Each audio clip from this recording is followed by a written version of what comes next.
नमस्कार साथियों, स्वागत है आप सभी एस्पिरेंट्स का इस आइकॉनिक एस्पिरेंट्स पे। साथी कैसे हैं आप लोग? आशा करता हूं कि आप सभी अच्छे होंगे और अपने तैयारी को बेहतर ढंग से कर रहे होंगे। तो साथियों, इसी क्रम में हम बात करने वाले हैं कि यह क्राउन पब्लिकेशन का नया बुक आया है आप सभी के लिए और हम आपके लिए लेकर आए हैं। यहाँ देख सकते हैं साथियों, आपका माध्यमिक एवं उच्च माध्यमिक विद्यालय अर्थात जो क्लास 9 से 12 तक के टीचर बनने वाले हैं उन सभी के लिए यह बुक है साथी। इससे पहले हम आपका लगातार रुक्मणी पब्लिकेशन का जो कि 1 से साथियों 5 तक जो भी टीचर की तैयारी कर रहे हैं उनके लिए पढ़ाया जा रहा था। अब आपका 9 का आ गया है और 12 का, ठीक है। तो बहुत ही इंपॉर्टेंट है और ध्यान से इस पर प्रैक्टिस सेट को लगाएंगे आप सभी लोग। आपका इसमें 40 प्रैक्टिस सेट है साथी, यहाँ पे आप देख सकते हैं, जो कि नए पैटर्न पर आधारित है। आपका जो कि 120 नंबर का प्रश्न हो गया है, इसी पे आधारित है। तो ध्यान से लगाइएगा, बहुत ही इंपॉर्टेंट इसमें प्रश्न है और डायरेक्ट यहाँ से पूछे जा सकते हैं। तो आप लोग क्लास को पूरा देखिएगा और जिन साथी को यह पीडीएफ चाहिए वो हमारे टेलीग्राम को ज़रूर से ज़रूर ज्वाइन कर लेंगे, ठीक है। तो चलिए साथी यहाँ स्टार्ट करते हैं। सबसे पहला आपका प्रैक्टिस सेट नंबर 1 का प्रश्न नंबर 1 है, यहाँ ध्यान देंगे। कहता है गौतम बुद्ध का जन्म कहाँ हुआ था? साथ ही इसका राइट आंसर हो जाएगा आपका ऑप्शन नंबर सी, लुम्बिनी में हुआ था, याद रखेंगे। साथ ही लुम्बिनी भगवान बुद्ध का जन्म स्थल है और यह आपका नेपाल में है, याद रखेंगे, बहुत ही इंपॉर्टेंट है। आगे हम चलते हैं तो ध्यान दीजिएगा। थोड़ा सा आप सभी से आज रिक्वेस्ट करना चाहेंगे कि आज आपको लेक्चर में थोड़ा सा शायद कुछ आवाज़ ज़्यादा बाहर का आए तो आप लोग थोड़ा सा कोऑपरेट कर लीजिएगा, क्योंकि आज थोड़ा सा मेरा माइक ख़राब हो गया है, इसलिए आपको प्रॉब्लम हो सकता है। कल से ऐसा प्रॉब्लम आप सभी को नहीं देखना पड़ेगा, इसलिए आज आप लोग थोड़ा सा कोऑपरेट कर लीजिएगा और क्लास को पूरा देखिएगा, तभी आपका कुछ हो सकता है, ये यकीन मानिए। तो स्किप करने से पहले आप लोग क्लास को ज़रूर देखिएगा, थोड़ा टाइम दीजिएगा। बहुत ही बेहतर इसमें प्रश्न दिया गया है, ध्यान देंगे। नेक्स्ट क्वेश्चन कह रहा है शिक्षा के मौलिक अधिकार किस संविधान संशोधन द्वारा पारित किया गया है? तो शिक्षा का जो मौलिक अधिकार है यह आपका 86वां संविधान संशोधन में पारित किया गया था और यह संशोधन कब हुआ था? तो याद रखेंगे 2002 में हुआ था साथियों, याद रखेंगे कब हुआ था? तो 2002 में हुआ था और इस संशोधन में शिक्षा को मौलिक अधिकार बनाया गया था, यह आप लोग याद रखेंगे। आगे हम बात करते हैं तो नेक्स्ट प्रश्न आपका कहता है ईस्ट इंडिया कंपनी की स्थापना किस मुगल शासक के शासनकाल में हुआ था? बहुत ज़्यादा इंपॉर्टेंट ये प्रश्न है। प्रश्न का लेवल आप लोग देख सकते हैं कि किस लेवल का प्रश्न पूछा गया है, आपसे इसी लेवल का प्रश्न पूछा जा सकता है। तो इसका राइट आंसर जो होगा वो हो जाएगा आपका साथियों अकबर, ठीक है। Option D is right answer हो जाएगा, याद रखेंगे। ब्रिटिश ईस्ट इंडिया कंपनी की स्थापना 31 दिसंबर 1600 ईस्वी को हुई थी। भारत में इस समय मुगल जो बादशाह थे वह आपका अकबर थे, इस बात को आप सभी लोग याद रखेंगे। आगे अगर बात की जाए तो ध्यान दीजिएगा, भारत की आज़ादी के बाद भारत में कितने बार वित्तीय आपातकाल लगाई गई है? बहुत ही इम्पोर्टेंट ये प्रश्न है, वेरी इम्पोर्टेंट है, इसको याद रखेंगे आप सभी लोग। इसका राइट आंसर हो जाएगा आपका ऑप्शन नंबर साथियों, एक बार भी नहीं लगाई गई है, इसको याद रखेंगे, ठीक है। ये जो वित्तीय आपातकाल है यह भारत में एक बार भी नहीं लगाई गई है, इस बात को आप सभी लोग याद रखेंगे। अगर बात की जाए कि यह जो आपातकाल लगाई जाती है किस आर्टिकल के तहत, किस अनुच्छेद के तहत लगती है, तो याद रखेंगे इस बात को कि संविधान के आर्टिकल 360 में वित्तीय आपातकाल के बारे में बताया गया है और यह वित्तीय आपातकाल भारत में अभी तक नहीं लगा है, इस बात को आप लोग स्पष्ट रूप से याद रखेंगे, तो गलती आपका एग्जाम में नहीं होगा। नेक्स्ट क्वेश्चन कहता है सत्यमेव जयते भारत का आदर्श वाक्य किस उपनिषद से लिया गया है? बहुत ज़्यादा इंपॉर्टेंट यह प्रश्न है और यह प्रश्न आपका हो जाएगा क्या? तो आपका मुंडकोपनिषद जो है इससे लिया गया है, याद रखेंगे। उपनिषद की संख्या लगभग कितनी है साथियों? तो 108 है, इस बात को आप सभी लोग जानते होंगे, जो कि सत्यमेव जयते जो है यह मुंडक उपनिषद से ली गई है, इस बात से आप लोग अवगत हो गए होंगे। आगे अगर बात की जाए तो कहता है कि भारत का सर्वोच्च सैनिक सम्मान कौन सा है। भारत का सर्वोच्च सैनिक सम्मान जो है यह आपका परमवीर चक्र है, इसको याद रखेंगे। जो भी भारतीय सैनिक हैं उनकी इच्छा यही रहती है कि कम से कम उनको एक बार जीवन में परमवीर चक्र से नवाजा जाए ताकि वह अपने जीवन का सम्मान को पा सकें। अगर बात की जाए इसके बारे में तो याद रखेंगे साथियों, परमवीर चक्र भारत का सर्वोच्च शौर्य और सैन्य अलंकार है जो कि दुश्मनों की उपस्थिति में उच्च कोटि की शूरवीरता एवं त्याग के लिए इसे प्रदान किया जाता है। क्लास कैसा लग रहा है आप लोग ज़रूर से बताइएगा, क्योंकि आपका फीडबैक ही हमें आगे बढ़ने का हौसला देता है और आपके लिए बेहतर कंटेंट लाते रहते हैं हम। आप लोग अपना फीडबैक को ज़रूर दीजिएगा। अगर अच्छा लगे तो शेयर भी ज़रूर कीजिएगा साथियों, ताकि अपना परिवार बड़ा हो सके, और जब परिवार बड़ा होगा तो और भी बेहतर कंटेंट आपके पास अवेलेबल करवाया जाएगा। ठीक है, तो क्लास को आप लोग अपना फीडबैक ज़रूर दीजिएगा, अच्छा हो या फिर बुरा हो। स्किप करने से पहले आप लोग अपना फीडबैक देकर जाइएगा, आप सभी से विनती है। ध्यान देंगे। आपका नेक्स्ट क्वेश्चन कहता है, भारतीय संविधान के किस भाग में नीति निर्देशक सिद्धांत का वर्णन किया गया है। काफ़ी इंपॉर्टेंट ये सभी के सभी प्रश्न है और इसका राइट आंसर हो जाएगा भाग 4। भाग 4 जो है यह साथियों याद रखेंगे कि भारत के संविधान के भाग 4 में अनुच्छेद 36 से, यह भी याद रखेंगे, अनुच्छेद 36 से लेकर 51 तक क्या की गई है, तो राज्य के नीति निर्देशक सिद्धांत जिसे डीपीएसपी की अवधारणा कहते हैं, इसकी बात की गई है। ठीक है, इसको याद रखेंगे। आगे हम बढ़ते हैं तो कहता है, समुद्री मार्ग से भारत को खोज सर्वप्रथम किस देश के नाविक ने किया था। आप सबको पता होना चाहिए कि साथियों सबसे पहले जो समुद्री मार्ग से खोज भारत की थी वह आपका पुर्तगाल का नागरिक था। वह कौन था, तो याद रखेंगे वास्को डी गामा था। कब था, तो याद रखेंगे 17 मई 1400 साथियों 58 को भारत आता है वास्को डी गामा, और इसी समय से भारत में व्यापार, विदेशियों का व्यापार, यूरोपियों का व्यापार प्रारंभ हो जाता है। और फ्रांस के बाद आपका, पुर्तगाल के बाद आपका डच आता है, इंग्लैंड आता है, फ्रांस आता है। इस प्रकार से भारत को धीरे धीरे लूटना प्रारंभ हो जाता है। आगे हम बढ़ते हैं तो ध्यान दीजिएगा। आपका नेक्स्ट क्वेश्चन कह रहा है, भाखड़ा नाकड़ा बहुउद्देशीय परियोजना किस नदी पर है। तो इसका राइट आंसर हो जाएगा आपका ब्यास नदी पे है, इसको याद रखेंगे। ठीक है, याद रखेंगे, बहुत ही इंपॉर्टेंट है। अगर बात की जाए इसके बारे में तो पंजाब में सतलज नदी पर स्थित भारत की सबसे बड़ी बहुउद्देशीय नदी घाटी परियोजना है। बहुउद्देशीय परियोजना किसको कहते हैं, तो कोई भी परियोजना होता है उसमें बहुत सारा अगर उद्देश्य छुपा हो तो याद रखेंगे उसे बहुत उद्देशीय परियोजना कहेंगे। अगर एक परियोजना हो, जैसे मान कर चलिए एग्जाम्पल के लिए आप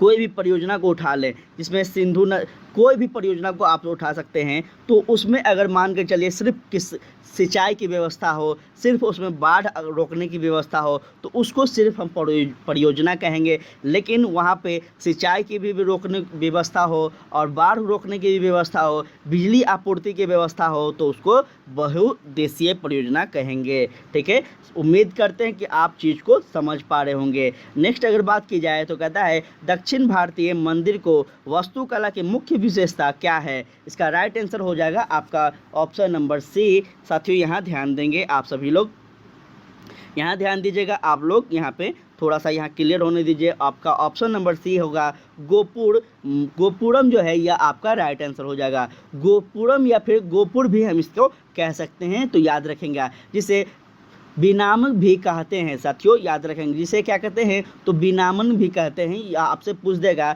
यहाँ पे गोपुर नहीं देकर आपसे बिनामन दे देगा, तो आप इसको याद रखेंगे।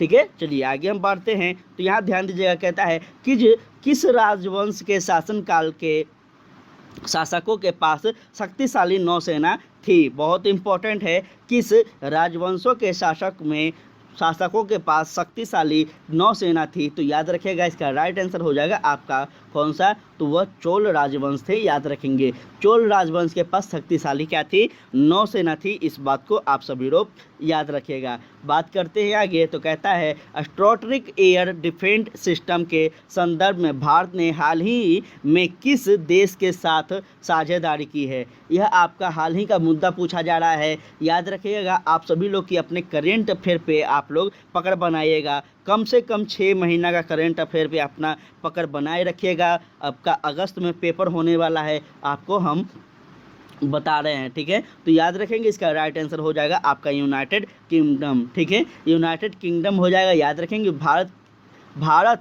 और याद रखिएगा आप सभी लोग कि भारत डायनेमिक और वैक्सीन एयरफेस कंपनी थेलम्स ने स्ट्रेटिक वायु सुरक्षा प्रणाली पर सहयोग करने के लिए क्या की है, तो समझौता की है, हस्ताक्षर की है। इस बात को याद रखेंगे, आप सभी से पूछा जा सकता है, ठीक है। आगे बात की जाए तो कहता है पर्सिया किस देश का पुराना नाम है। बहुत ही इंपॉर्टेंट है, इसको याद रखेंगे, बहुत ज़्यादा इंपॉर्टेंट है और यह बीपीएससी में प्रश्न पूछा गया है, क्योंकि हम बीपीएससी का भी प्रश्न को एनालिसिस करते रहते हैं। तो याद है मुझे कि यह प्रश्न बीपीएससी में पूछे गए हैं। इसका राइट आंसर हो जाएगा आपका साथी ईरान का, ठीक है। यह कहाँ है, तो ईरान का देश है। याद रखिएगा, पर्सिया है जो कहाँ का है, तो ईरान का पुराना नाम है। आगे चलते हैं। कहता है राष्ट्रीय युद्ध स्मारक पर डिजिटल अपील को बढ़ावा देने की परियोजनाओं को पूरा करने के लिए किस संगठन को चुना गया है, तो याद रखेंगे, इसका राइट आंसर हो जाएगा आपका ऑप्शन नंबर सी साथियों, भारत डायनोमिक्स, ठीक है। भारत डायनोमिक्स याद रखेंगे, काफ़ी इंपॉर्टेंट है। अगर बात की जाए इसके बारे में थोड़ा सा आप लोग याद रखेंगे इसको कि भारत डायनोमिक्स जो है यह लिमिटेड को राष्ट्रीय युद्ध स्मारक नेशनल वॉर मेमोरियल पर डिजिटल अपील को बढ़ावा देने का परियोजना को पूरा करने का कार्य सौंपा गया है। और राष्ट्रीय युद्ध स्मारक का निर्माण कब हुआ था, तो याद रखेंगे 1776.65 करोड़ रुपए के लागत से किया गया है। इस बात को आप सभी लोग याद रखेंगे। चलिए आगे बढ़ते हैं। तो कहता है अंतर्राष्ट्रीय अहिंसा दिवस कब मनाया जाता है। काफ़ी इंपॉर्टेंट है, आप लोग दिवस को भी याद रखेंगे। तो इसका राइट आंसर हो जाएगा आपका कौन सा, तो 2 अक्टूबर को मनाया जाता है अहिंसा दिवस। क्योंकि आप सबको पता होगा कि गांधी जी जो थे वो अहिंसा के पुजारी थे, इसलिए 2 अक्टूबर को गांधी जी के जन्मदिन के अवसर पर इस दिवस को मनाया जाता है, ध्यान रखेंगे। आगे अगर बात की जाए तो कहता है पुष्प किसका रूपांतरण है। पुष्प जो है यह आपका साथी किसका है, तो प्रारूंग का है। याद रखेंगे किसका है, तो आपका कैनुला का, इसको कहेंगे प्रारूक। प्रारूकर जो है इसको कैनुला भी कहेंगे। चलिए बढ़ते हैं आगे। तो कहता है कोशिका में ऊर्जा संचित रहती है। याद रखेंगे, इसका राइट आंसर हो जाएगा आपका ऑप्शन नंबर सी, एटीपी के रूप में। कोशिका में साथियों श्वसन के समय मुक्त ऊर्जा का कुछ भाग कोशिका के माइक्रोकोन्ड्रिया में एटीपी के रूप में संचित हो जाती है। और एटीपी के रूप में संचित यह ऊर्जा भविष्य में सजीव जीवधारी के विभिन्न जैविक क्रियाओं के संचालन में मुख्य रूप से कार्य करती है। अगर बात की जाए आगे तो ध्यान देंगे आप सभी लोग। कहता है ओजोन परत किस मंडल में पाई जाती है। ओजोन परत जो है यह किस मंडल में पाई जाती है, तो इसका राइट आंसर हो जाएगा आपका ऑप्शन नंबर बी, समतान मंडल में, ठीक है। कौन सा मंडल, तो समतान मंडल है। याद रखेंगे ओजोन परत पृथ्वी के समतान मंडल में पाई जाती है, निचले भाग में पाई जाती है, याद रखेंगे। और ऊपर लगभग 10 किलोमीटर से 50 किलोमीटर दूरी तक पाई जाती है, यह भी आप सभी याद रखेंगे।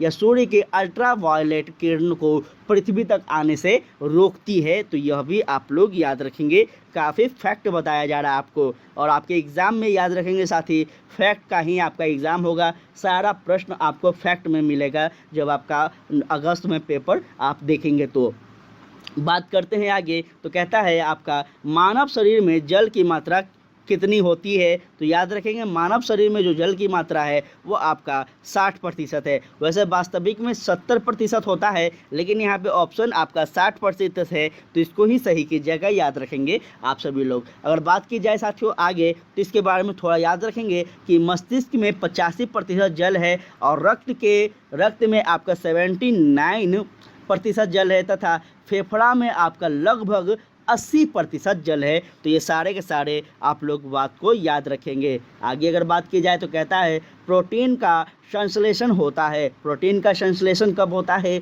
जब आप याद रखेंगे राइबोसोम में होता है, याद रखेंगे। प्रोटीन का संश्लेषण कहाँ होता है, तो राइबोसोम में होता है। चलिए परमाणु बम किस अभिक्रिया पर आधारित है, तो इसका राइट आंसर हो जाएगा आपका साथी क्या, तो नाभिकीय विखंडन पर। परमाणु बम एक विस्फोटक युक्ति है जिसकी विध्वंस शक्ति का आधार नाभिकीय अभिक्रिया होता है, और यह नाभिकीय संकलन जो है न्यूक्लियस फ्यूजन या नाभिकीय विखंडन भी कहते हैं, इसको याद रखेंगे। आगे हम बात करते हैं तो कहता है 1948 में गठित परमाणु ऊर्जा आयोग के अध्यक्ष कौन थे। बहुत इंपॉर्टेंट है और इसको याद रखेंगे आप सभी। इसका राइट आंसर हो जाएगा आपका होमी जहांगीर भाभा। ठीक है, होमी जहांगीर भाभा जो थे यह आपका राइट आंसर हो जाएगा, याद रखेंगे इस बात को। बात की जाए इनके बारे में थोड़ा सा आप सब यहाँ ध्यान दीजिएगा कि कहता है भारतीय परमाणु ऊर्जा आयोग का गठन जो था वह 1 मार्च 1948 को हुआ था और इसका प्रभार सीधे प्रधानमंत्री के पास होता था, याद रखेंगे। इसके प्रथम जो अध्यक्ष थे वह जहांगीर भाभा थे, इसको याद रखेंगे, आप सभी से पूछा जा सकता है। अगर बात की जाए आगे तो कहता है भारत का पहला परमाणु रिएक्टर कहाँ स्थित है। इसका राइट आंसर हो जाएगा आपका ट्राम्बे में। ठीक है, कहाँ है तो ट्राम्बे में है, इसको याद रखेंगे। आगे बढ़ते हैं तो कहता है एक बार बराबर होता है, एक बार बराबर होता है कि का, तो याद रखेंगे इसका राइट आंसर हो जाएगा आपका साथी क्या हो जाएगा 10⁴ पास्कल का बराबर होता है, जो कि काफ़ी इंपॉर्टेंट है, इसको याद रखेंगे आप सभी लोग। ये सारे के सारे जो है ये आपका अब फिजिक्स का प्रश्न आ गया है, थोड़ा सा आप सब लोग ध्यान दीजिएगा। कहता है मलेरिया रोग प्रवाहित करता है, आपका बायोलॉजी का प्रश्न है, सब मिक्स है इसमें। इसका राइट आंसर हो जाएगा आपका प्लीहा में होता है साथियों, याद रखेंगे। मलेरिया रोग प्रवाहित किसको करता है तो प्लीहा को करता है, याद रखेंगे। अगर बात की जाए मलेरिया के बारे में तो याद रखेंगे मलेरिया या फिर इसको दुर्वाग का एक वाहक जनित संक्रामक रोग है जो कि प्रोटोजोआ परजीवी द्वारा फैलता है। और याद रखेंगे मलेरिया संक्रमण का इलाज कुनेन या फिर आपका जैसे मलेरिया रोधिक दवाओं से किया जाता है। मलेरिया रोग से शरीर का प्लीन अंग प्रवाहित होता है, ये बात आप सब लोग याद रखेंगे। आगे हम बढ़ते हैं तो कहता है आपका नेक्स्ट प्रश्न है कि जी की इकाई क्या है। इकाई का मतलब यूनिट होगा। आप सबसे रिक्वेस्ट है एक चीज़ आपको हम बहुत सारे क्लास में बताए हैं कि आप फिजिक्स में सारे एसआई यूनिट, जितना एसआई यूनिट है आप सारे एसआई यूनिट को ज़रूर से याद कर लीजिएगा। वहाँ से आपका 1-2 नंबर का प्रश्न 100% पूछे जाएंगे, कोई भी एग्ज़ाम हो। ठीक है, इस चीज़ को याद रखेंगे। तो आपका जी का ऐसा यूनिट पूछा जा रहा है तो याद रखेंगे इसका राइट आंसर हो जाएगा आपका nm² बटा kg² जो है यह आपका राइट आंसर हो जाएगा। ठीक है, इस बात को आप सभी लोग याद रखेंगे। चलिए बढ़ते हैं आगे तो कहता है प्रकाश का वेग को सर्वप्रथम किसने मापा था। बहुत ही इंपॉर्टेंट है, इसका राइट आंसर हो जाएगा आपका साथी कौन तो रोमर ने मापा था, याद रखेंगे। प्रकाश के वेग को सबसे पहले रोमर ने मापा था, इस बात को आप सब लोग स्पष्ट रूप से याद रखेंगे।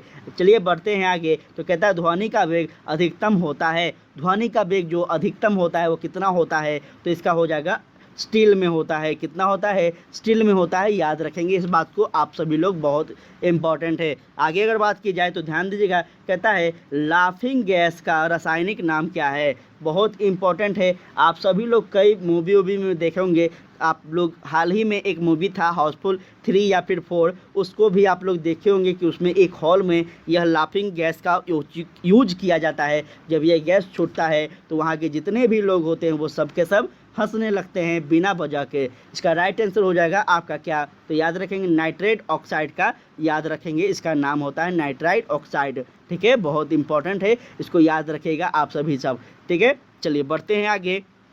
कहता है विक्रम साराभाई स्पेन सेंटर कहाँ स्थित है। बहुत इंपॉर्टेंट है, इसका राइट आंसर हो जाएगा आपका तिरुवनंतपुरम में। ठीक है, तिरुवनंतपुरम में है, याद रखेंगे। विक्रम साराभाई स्पेस सेंटर इसरो का सबसे बड़ा एवं सर्वाधिक महत्वपूर्ण केंद्र है और यह तिरुवनंतपुरम में स्थित है। यहाँ पर रॉकेट प्रक्षेपण या फिर उपग्रहों का निर्माण एवं उससे संबंधित तकनीकी का विकास किया जाता है। तो इस बात को आप सब लोग याद रखेंगे, यह अपना भारत का एक गौरवान्वित वाला क्षेत्र है, तो इसको याद रखिएगा आप लोग, कभी भी भूलिएगा नहीं। ध्यान देंगे, कहता है गाय के दूध में किसके कारण पीलापन रहता है। गाय के दूध में किसके कारण पीलापन होता है तो इसका राइट आंसर हो जाएगा आपका केरोटीन के कारण। ठीक है, बहुत इंपॉर्टेंट है। गाय के दूध में हल्का पीलापन होता है। मनुष्य की शक्ति एवं बल को बढ़ाने वाला गाय का दूध जो है यह सबसे श्रेष्ठ माना जाता है और इसमें कैल्शियम के साथ साथ प्रोटीन भी पाया जाता है और प्रोटीन सफ़ेद रंग का होता है।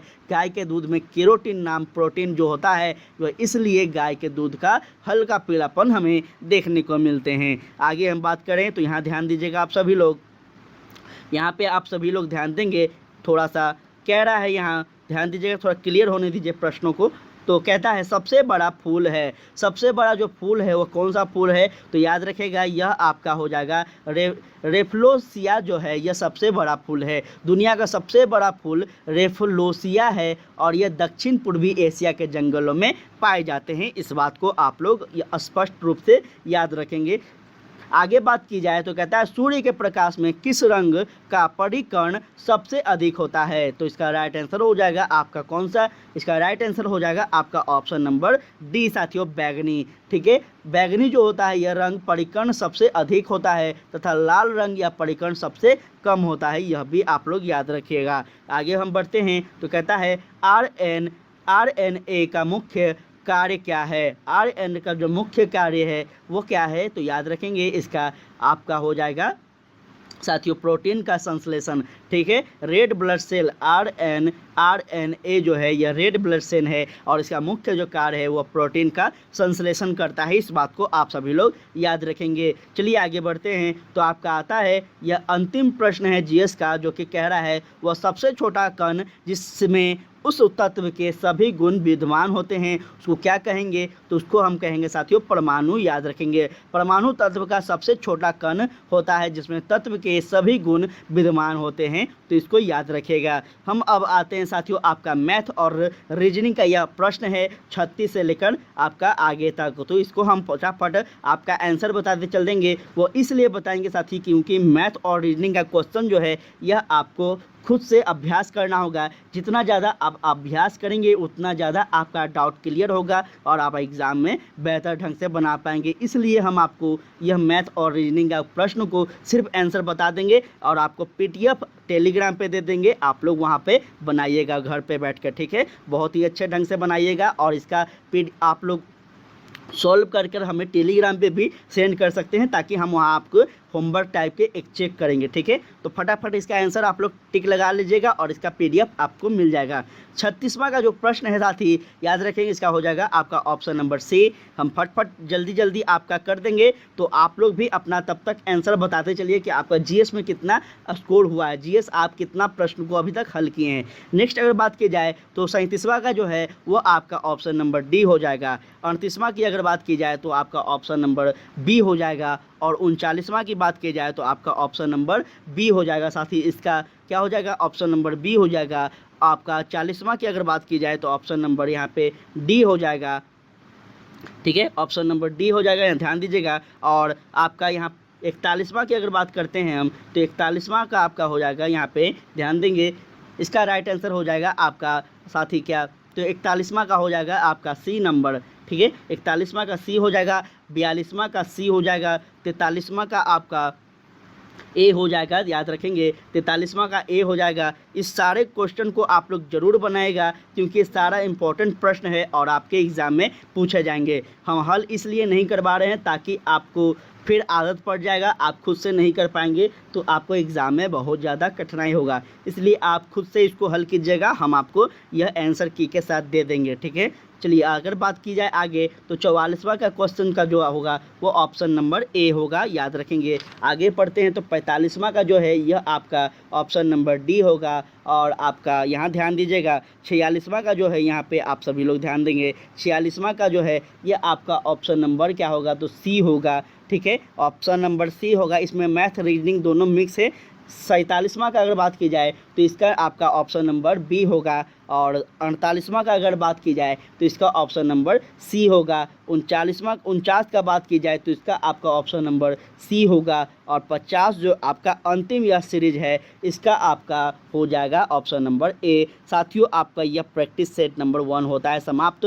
क्लास कैसा लगा आप लोग ज़रूर बताइएगा। अगर अच्छा लगा हो तो प्लीज़ आप लोग शेयर कीजिएगा, चैनल को सब्सक्राइब कीजिएगा ताकि आपका यह सुपर टेट का जो एग्ज़ाम है यह एग्ज़ाम के लिए हम हरदम आपके लिए बेहतर से बेहतर कंटेंट अवेलेबल करवाएंगे इस चैनल पे, सब कुछ आपको मिलने वाला है। तो इस चैनल को आप लोग सब्सक्राइब जरूर कर लेंगे और साथ ही अगर अच्छा लगा हो तो अधिक लोगों तक शेयर कीजिएगा ताकि अपना परिवार बड़ा हो सके। और याद रखें आप लोग टेलीग्राम को ज़रूर ज्वाइन कर लीजिएगा ताकि आप वहां पे अपने एग्ज़ाम से जुड़ी इंपॉर्टेंट नोट्स PDF लेते रहें और हमसे संपर्क में बने रहें। ठीक है, तो आज के लिए इतना ही। जय हिंद, जय भारत।